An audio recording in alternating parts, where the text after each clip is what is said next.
आज मैं आपको क्वेश्चन 3 जो है ये सॉल्व करके बताऊंगी। और ये जो क्वेश्चन 3 है ये मैंने क्लास 10th की मैथमेटिक्स की ओसल सैम्पल पेपर की बुक से लिया हुआ है। चैप्टर का नाम है सर्कल। और आप देख सकते हैं क्वेश्चन बोर्ड टर्म 2 2015 को आ चुका है। तो क्वेश्चन क्या कह रहा है, इन द गिवन फिगर देखिए डायग्राम दिया हुआ रहेगा। O is the centre of the circle. O यहाँ पर क्या है, सेंटर है। Determine angle A P C, हमें यहाँ पर एंगल ए पी सी यानी कि हमें ये एंगल यहाँ पर फाइंड करना है, ठीक है ना। If D A and D C are tangent, यहाँ पे ये बोल रहा है कि जो डी ए है और ये जो डी सी है, ये डी ए और ये डी सी क्या है, टेंजेंट्स है। And angle A D C equal to 50 और एंगल ए डी सी जो है ये एंगल 50 यहाँ पर दिया हुआ है। केवल ये एंगल हमें यहाँ पर दिया हुआ है, हमें ये एंगल फाइंड करना है, ए पी सी एंगल, ठीक है। तो इस क्वेश्चन का जो है मैंने यहाँ पर ये डायग्राम बना लिया है, ठीक है, यही डायग्राम है। अच्छा, इस क्वेश्चन को सॉल्व करने के लिए यहाँ पर दो थ्योरम यूज़ होंगे। एक क्लास 9 का थ्योरम यूज़ होगा और एक इसी क्लास 10th में इसी चैप्टर में आपने थ्योरम पढ़ा होगा, वो थ्योरम यूज़ होगा, ठीक है। तो जो क्लास 9 का थ्योरम यूज़ होगा वो ये वाला होगा। The angle subtended bye an arc of a circle at the centre is double the angle subtended bye it at any point on the remaining part of the circle. आपने class 9 में पढ़ा होगा कि अगर कोई सर्कल है और ये सेंटर ओ है, आपने कोई पी और क्यू, हमने कोई दो पॉइंट लिया है, तो ये आर्क हुआ। तो इस आर्क को लेकर के ये क्या बना, यहाँ पर एंगल बना पी ओ क्यू बना ना। तो ये एंगल जो पी ओ क्यू होगा ना, ओ क्यू क्या है, एंगल 2, यहाँ पे क्या बोला, P O Q equal to 2 angle P R Q, ये एंगल इस एंगल का ट्वाइस होगा। तो ये थ्योरम यहाँ पर यूज़ होगा। दूसरा थ्योरम क्लास 10th का क्या यूज़ होगा कि अगर कोई टेंजेंट है, अगर कोई टेंजेंट है तो उस सर्कल का जो रेडियस होगा ना, वो रेडियस उस टेंजेंट के परपेंडिकुलर होगा। तो आप देख सकते हैं सेंटर ओ है और ये ओ एम क्या है, रेडियस है, और पी क्यू टेंजेंट है, ये पी क्यू क्या टेंजेंट है, तो ये जो ओ एम रेडियस है इस टेंजेंट के परपेंडिकुलर होगा। तो O M perpendicular P Q, तो यही दो थ्योरम यहाँ पर यूज़ होंगे, ठीक है। तो ये हमारा मेन डायग्राम है। हमें यहाँ पर क्या फाइंड करना, हमें ये एंगल फाइंड करना, एंगल ए पी सी, हमें ये यहाँ पर फाइंड करना, ठीक है। तो यहाँ पर देखिए सर्कल है, ये सेंटर है, तो सेंटर है तो हम यहाँ से रेडियस बना सकते हैं ना, ये रेडियस हुआ ना ओ ए, ये रेडियस है। फिर यहाँ सेंटर ओ से हमने यहाँ पर एक और रेडियस बनाया, ये बना ना रेडियस, ये ओ ए और ओ सी रेडियस हुआ ना। तो ओ ए इक्वल टू ओ सी क्या हुआ, हमारा रेडियस हुआ, रेडियस हुआ, ठीक है। अच्छा, अब यहाँ क्वेश्चन में बोल रहा है कि डी ए और डी सी दो टेंजेंट है। मैं यहाँ पे इसको बता दूँ, डी ए और डी सी क्या है, हमारे टेंजेंट है। D A and D C are tangents, तो ये दोनों टेंजेंट है। तो यहाँ पर ये थ्योरम लगेगा कि जहाँ टेंजेंट होंगे उस सर्कल पर कहीं पर भी किसी पॉइंट पर अगर कोई टेंजेंट जा रहा है तो सर्कल का जो रेडियस होगा उस टेंजेंट के परपेंडिकुलर होगा। तो केवल इस डायग्राम में आप टेंजेंट और रेडियस पर ध्यान दीजिएगा। तो देखिए ये डी ए टेंजेंट लीजिए और रेडियस ओ ए लीजिए, ठीक है ना। सिर्फ टेंजेंट और रेडियस, ये ओ ए और ये टेंजेंट डी ए। तो ये जो ओ ए होगा परपेंडिकुलर टू डी ए होगा कि नहीं, होगा ना, बिल्कुल इस थ्योरम के हिसाब से, ठीक है। ये थ्योरम यहाँ लग रहा है, तो ओ ए परपेंडिकुलर डी ए, और ये परपेंडिकुलर लिखेंगे तो आपको ये थ्योरम लिखना पड़ेगा। तो ये थ्योरम आप यहाँ पर पूरा लिख दीजिएगा, ये वाला यहाँ पर, क्योंकि कैसे परपेंडिकुलर हुआ, थ्योरम की हेल्प से परपेंडिकुलर हुआ। तो इस हिसाब से जब ओ ए इस पर परपेंडिकुलर हुआ तो ये पूरा 90 हुआ कि नहीं, 90 ये एंगल, ये देखिए ये पूरा, ये टेंजेंट और रेडियस के बीच में एंगल, ये 90 हुआ ना। यहाँ पे मैं बना दूँ 90 हुआ ना, 90। उसी तरह से डी सी भी टेंजेंट है, तो टेंजेंट और ये रेडियस ओ सी, इस पर केवल ध्यान दीजिएगा, ओ सी और टेंजेंट। तो यहाँ पर भी थ्योरम लगेगा, ओ सी क्या होगा, O C perpendicular to D C होगा ना। तो जब परपेंडिकुलर होगा तो ये रेडियस और ये टेंजेंट के बीच में कितना एंगल बनेगा, 90 बनेगा ना, बनेगा कि नहीं, 90 हो गया ना, ठीक है ना, थ्योरम की हेल्प से। तो यहाँ पर भी ये थ्योरम, आप ये वाला थ्योरम जो है लिख दीजिएगा यहाँ पर, ठीक है।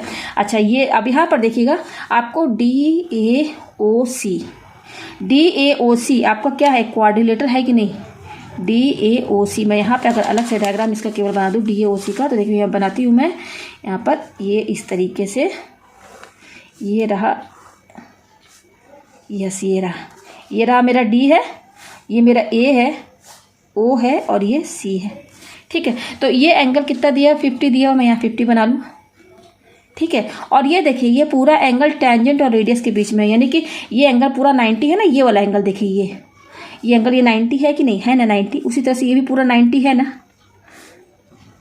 ये है ना। तो मैंने डी ए ओ सी केवल ये डायग्राम लिया है। तो देखिए ये क्वाड्रिलेटरल है कि नहीं, क्वाड्रिलेटर है ना।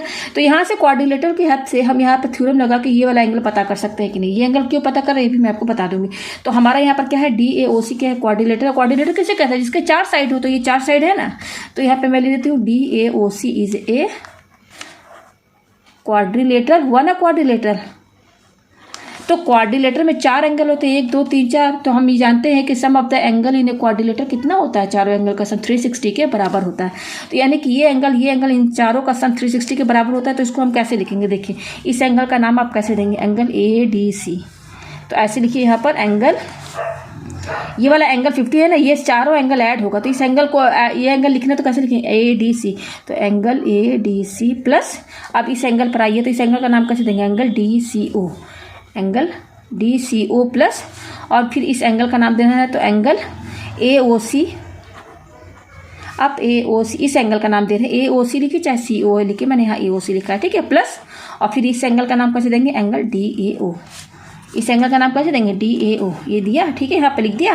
ये 4 एंगल का नाम लिख दिया, किसके बराबर है, 360 के बराबर होता है, ठीक है। तो ADC तो दिया हुआ 50, ये ऑलरेडी दिया हुआ, प्लस DCO, ये एंगल भी 90 दिया हुआ है, प्लस AOC, ये AOC तो हमें पता नहीं है, तो हमारा ऐसे ही रहेगा, प्लस ये क्या है, DAO कितना दिया हुआ है, DAO ये 90 दिया हुआ है ना, यहाँ पर 90 इक्वल टू 360, ठीक है। तो ये सब जोड़िए, ये एंगल और ये एंगल, तो 90 90 180, और 180 और 50 कितना होगा, 180 और 50 होगा 230। ये तीनों एंगल जोड़ेंगे 230 होगा, 230 plus angle AOC equal to कितना आया, 360 आया। तो एंगल AOC कितना होगा, ये 230 इधर जाएगा, तो ये 230 इधर जाएगा, तो इसके माइनस में हो जाएगा ना। तो अब यहाँ से 360 में से आप 230 माइनस कर लीजिए, तो 0 6 में 3 गया 3, 3 में 2 गया 1, तो ये 130 आया। तो एंगल AOC हमारा कितना आया, 130 आया, कितना आया, 130। तो देखिए ये एंगल AOC ये एंगल आया है, एंगल AOC, यानी कि ये अंदर वाला ये एंगल आया है। अभी जो हमने निकाला है ना एंगल AOC 130, ये आया है AOC, ये तो यहाँ 130 लिख दिया, 130 आ गया ना। तो अभी अब देखिए यहाँ पे क्या करना है, अब इस पर ध्यान दीजिएगा, ये एंगल AOC अंदर वाला एंगल 130 है। अच्छा, ये सेंटर O पर ये पूरा कितना एंगल बनेगा, 360 बनेगा ना भाई। सेंटर O पे पूरा ये पूरा राउंड, एक राउंड लगाइए तो कितना एंगल बनेगा, पूरा 360 बनेगा ना। अच्छा, तो ये एंगल 130 है, तो ये एंगल कितना होगा, देखिए ये 130 के पीछे नीचे वाला है, कितना एंगल, इसको रिफ्लेक्स बोला जाएगा ना, रिफ्लेक्स एंगल। तो ये एंगल कितना होगा, ये तो AOC अंदर वाला एंगल है ना, अगर हम ये नीचे वाला एंगल पता करें तो इसको रिफ्लेक्स एंगल बोला जाएगा। तो ये कैसे निकालेंगे, 130 के जैसे कि मैं यहाँ डायग्राम से आपको समझा दूँ। देखो जैसे ये, अब ये 130 दिया है ना हमारा, ये 130 दिया है, ये A है और ये हमारा C है, ये 130 दिया है, मुझे ये एंगल फाइंड करना है, ठीक है। तो इस एंगल को क्या बोला जाएगा, 360 में से भी जो एंगल आप माइनस करते हैं उसको क्या बोलते हैं, रिफ्लेक्स एंगल बोलते हैं ना। तो ये एंगल कैसे पता करेंगे, ये पूरा सेंटर O पर एंगल कितना बनेगा, 360 बनेगा। तो ये एंगल कैसे पता करेंगे, 360 में से इसको माइनस कर देंगे तो ये एंगल फाइंड हो जाएगा ना।